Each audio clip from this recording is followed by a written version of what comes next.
Hello, and welcome to Lecture 1 for History 2013, U.S. History to 1865. Today we're going to be covering the Americas, Europe, and Africa before 1492. So in this lecture, we're going to be covering basically prehistory through to 1492. So we're going to go ahead and get started here. Move this, get this all set up. So we're going to be covering a few topics here today. Five of them. We're going to be covering medieval worldview. So, what exactly were the Europeans have in mind about the world during this time? We're going to look at early humans. So, how did people actually get to the Americas during this time? We're going to take a look at the Americas themselves. So, once people are here, how do they function? What goes on? How do they build their cultures here? And then we're going to switch back to Europe, take a look at the changes that are going on in Europe, why people are starting to leave Europe. And then finally, we'll conclude our lecture with checking in on West Africa and getting an idea of situating ourselves with the idea of slavery during this time. So going ahead to get started with our first little session here is going to be the medieval worldview. So go ahead and get ready with this. The first slide we're going to look at here is the 1500s world map. Now, why are we looking at this? What's the purpose of this? Well, the purpose of looking at this world map is to kind of get rid of that myth that the world was flat during this time, that everyone believed it. That's just simply not true. Now, this is published or created in the 1500s, but it is reminiscent and it is telling of the worldview prior to that. This is just kind of the best looking map that we have available. You'll notice that there are a whole bunch of little squares. That's because we didn't have places to display maps like this. So each square would have been a page in a book, and it would have been like a page of the map at a time for you to look at during this. And we get to have it all nice and neat and put together here in the modern age here. So what's the purpose of this world map?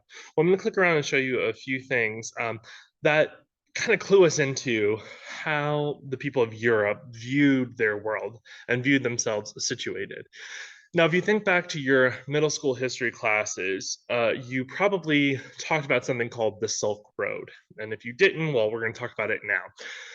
The Silk Road was one of the first large-scale trading networks in the world at this time, and it existed for several years into BC times, right? So, very, very long time. Prior, it was already old when the Romans came along.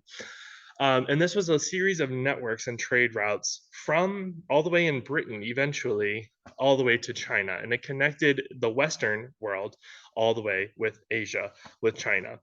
And so when we talk about these civilizations, something that's often neglected is the interplay that they had. They knew each other, that they knew each other's existence for a long time, previous to any time that we actually started talking about them interacting with each other. Now, the Silk Road was a very good, very useful, very integral part of society at this time, but it had a problem. It was almost completely overland. And then it had another problem that it was, because it was on land, it was easy to be attacked.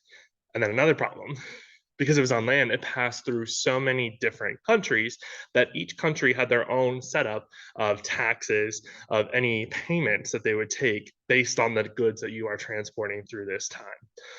So eventually, more and more countries, more and more rulers started to get on this bandwagon of charging people for protection from the bandits, or people going and getting robbed by more and more bandits as we go. I apologize if I'm having some video difficulties here. I'm just going to keep going. If it gets too bad, I'll turn my video off. The problem keeps blooming and blossoming and getting bigger and bigger and bigger. And no matter which way you go, it's either too expensive or it's too risky. And so the people on the Western side, so Europe, the Mediterranean, even Africa, Northern African places like Egypt, are starting to look at how there must be a better way for us to get to these areas than overland. Now they know, because of this interaction, that there's a huge sea to the from our perspective to the east of China, and there's a huge sea to the west of them. So logically, they're thinking it must connect, right? If we sail all the way west from our position, we should eventually make it to China. Now they knew that something was probably in the way, right? And so that's the presence of the Americas here at this time. I'm trying to get my laser pointer here so I can show you guys on the map. These are the Americas here. These are their idea of America. They know that something would be there, but they didn't anticipate it being as large as it actually is. And if we look here as well, we see that Asia and Africa are very big land masses. They're drawn very, very large scale. And that's because they are not interacting with a lot of people here, but they know that those people are there. So to them, it must be not a lot of people, a lot of land, right? And so that's the purpose for that drawing. Whereas if you look at Europe, they know they're on top of each other. Their cities are bustling, they're overflowing with people. So in their mind, large cities, small land. And so that's the reason that we get this kind of wonky looking map to our perspective in the modern age. But this really tells us that they had a worldview, that they understood that the world was bigger than just them in Europe, and that they had a logical conclusion or a logical idea that the world was round and did connect via the water and not just flat, right? So that leads us to our age of exploration and discovery. They go and they're like, this passage must be here. We've got to find something. And so the age of exploration or the age of discovery, you can use those terms interchangeably.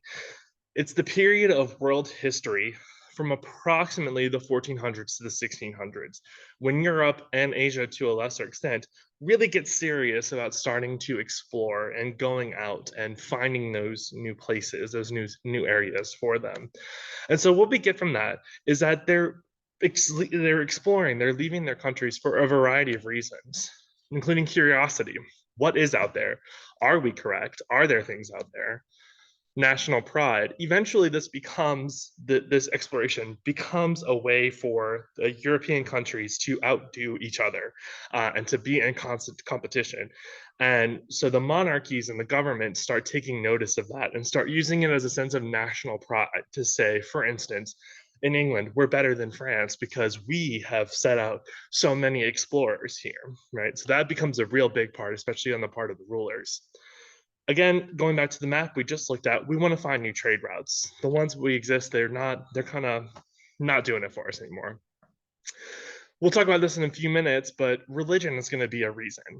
We want to go out and spread our religion, or we are running away from religious persecution. So religion has a big reason for that as well. Wealth, individual wealth, so the actual wealth of the sailors and the explorers, beginning to keep whatever they find or getting to get it and then resell it, but also wealth that they bring to the country, tying back into that national pride there. Foreign goods, things that we take today as commonplace, even something as vanilla, which is now considered a basic flavor, right?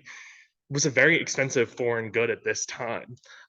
You could get anything that we take for granted, bananas, coffee, anything like that is a foreign good at this time that it increases that value and increases the prestige of that explorer that's able to bring it home to the homeland. And finally, fame, tying in with that last one and with wealth. If you find something, you get to become the most famous person in the world for a little bit, at least for a little bit. That's really addicting to people.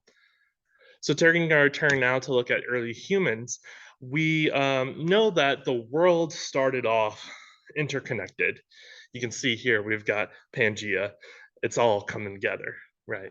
And you can see I have a better map here that shows us where the continents are in relation to each other at this time. Now we know geologically and archaeologically that there was a series of earthquakes, a series of volcanic activity that eventually pushes these continents apart into where we are today. But at this time, we start off, we don't immediately go from all together to our current placements. It's a gradual shift, it's a gradual effect.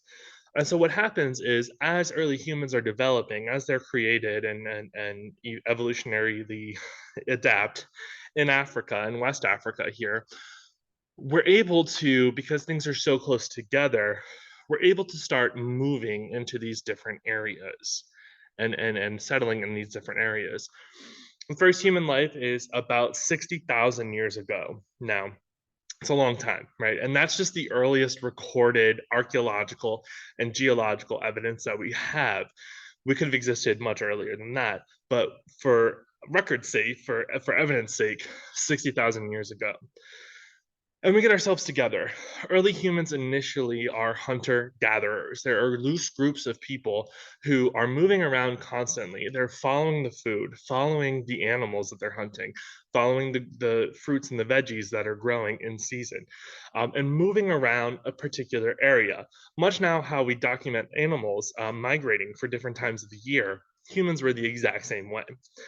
And eventually that leads us to start exploring new areas. It also leads to people being able to split off into groups. If I don't want to go the way that you're going, I can go my own way. And we'll never meet again, potentially, but we'll both try to survive. And so that's the reason that we have all of these areas populated over several thousand years. And eventually we cross over here. Now, you'll see here in this particular map we're looking at, this green area highlighted and these blue areas. The blue areas are ice. Blue areas are remnants of the last ice age that hadn't melted yet. And then the green area here is a land bridge that also is tied up with that last ice age. Now, the land bridge means that it was people were able to actually walk across from the tip of Russia into the tip of Alaska and then be into this area. Now, this is how the Americas get populated, through this land bridge and through movement through boats. This is a more detailed map of these routes that people potentially could have taken, based on archaeological evidence here. Majority of them are gonna be land routes, coming over through that land bridge here in the north, and then just continuing to walk down, to push down into the different, environments here. But we also have evidence of early sailors who are going to also sail and could potentially have stopped anywhere along this coast. We do know for a fact that this is how the Chile and the Inca society here get populated. The Andes Mountains are too high up to actually be passable, especially at this time. So it takes, early humans would not have been able to surmount that very easily or in large numbers. So we're pretty confident that they're actually populated on the western side through these sailors, these early boatsmen here. And that leads us to the Americas. So once we're here, we adapt to our society, taking a look first at Meso and South America, because that's our first period of colonization with the Spanish here. We have several civilizations that make a name for themselves here: the Olmec, the Aztec, the Maya, and the Inca. And you've probably heard of all of them at some point. This map is kind of tiny here, but the Olmec is the orange, and it's in the middle of the purple and the green here. The purple here is going to be the Maya, the green the Aztec, and then the blue the Inca here. Now, the Olmec and the Aztec, I'm sorry, the Olmec is a civilization that we have links to. What comes out of them is the Maya and the Aztec, meaning that the Aztec and the Maya have very similar civilizations, and so we believe that the Olmec was their original joint civilization, and eventually they break off for whatever reason. But you can see here high adaptability to their environments here. They're working with these stones to create huge pieces of art, and religious iconography.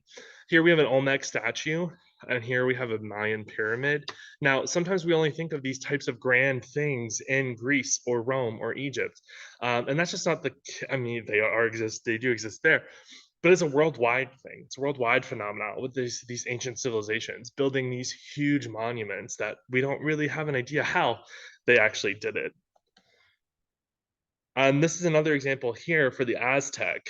This is their city, Tenochtitlan, their main capital, and it's actually an artificial island and several smaller islands that they create in the middle of a swamp. The Aztec were the highest advanced military at this time, and this is an incredible base of defense here.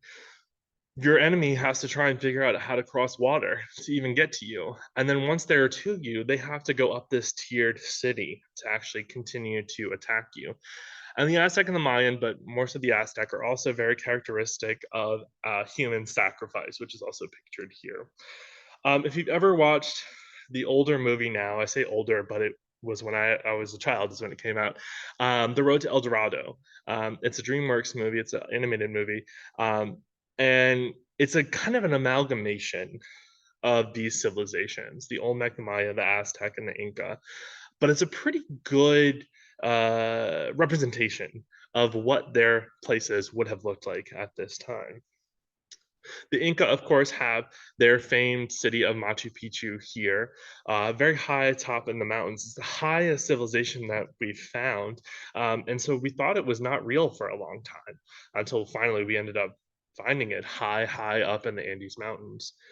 Now, the Inca are unique because they do not have a written language. The Mayan and the Aztec do. They have a shared calendar and a shared written language, and a lot of common religious practices and deities and symbols in common.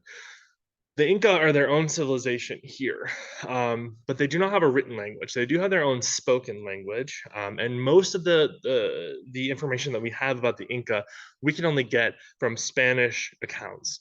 When the Spaniards arrived, their interpretations and their writings of the Inca are kind of the only written record we have of this civilization at this time.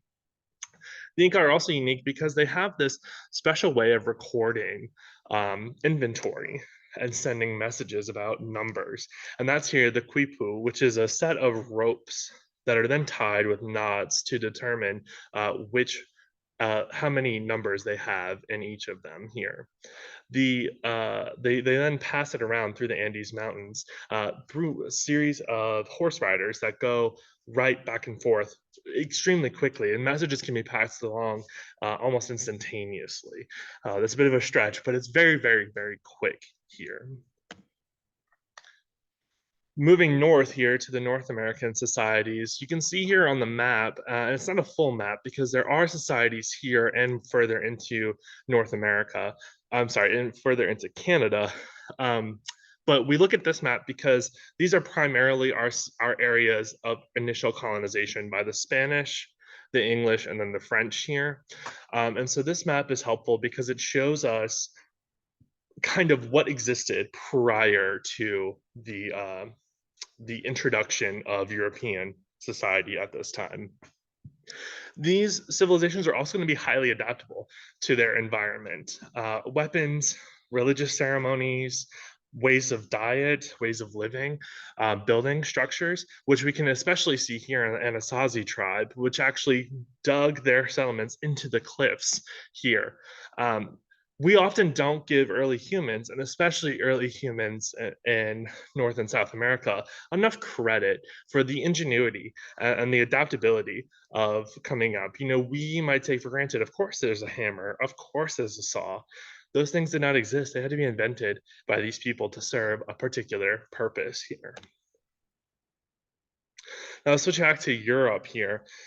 A huge change in Europe that's going to occur right before the age of exploration starts is the Black Death.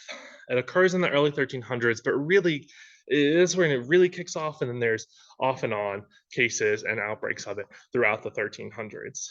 And what happens is Europe, Asia, and Africa are going to be completely attacked and swarmed by a sickness. You know, we might be having flashbacks to COVID-19. It's sort of similar to that, but way more people have their lives lost, right? The Black Death here, or generally the plague. Now, the plague was a catch-all term until the Black Death. Once that happened, people most often are referring to the Black Death when they say plague.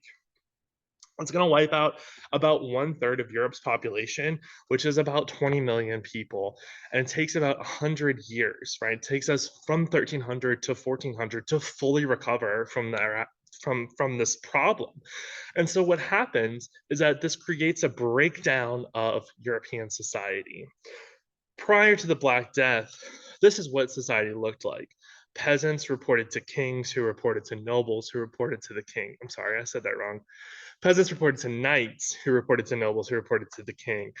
And there was this huge top down, and it grew, right? More people, you would get your friends to be nobles, and then become a knight, and then you would get your friends to be knights.